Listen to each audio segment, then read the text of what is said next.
छोटे छोटे बसवा के कांवर मंगद घुंघुरवा लगदाई राजा जी।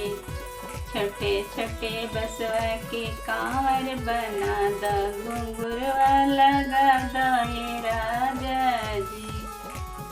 सासो जयहन ससुरो जयहन देवर ओ जयहन राजा जी। छोटे छोटे बसवा के कांवर मंगा दो घुंघुरो लगा दो ये राजा जी। जेठो जयहन जेठनियो जयहन लइको जयहन राजा जी। छोटे छोटे बसवा के कांवर बना दो घुंघुरवा लगा दो ये राजा जी।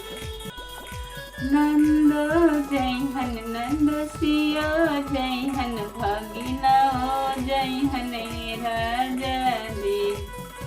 छोटे छोटे बसवा के कांवर बना दो घुंघुरो लगा दो राजा जी। स्वामी जयहन हम जय लइको जयहन छोटे छोटे बसवा के कांवर मंगा द घुंघुरो लगा दो राजा जी।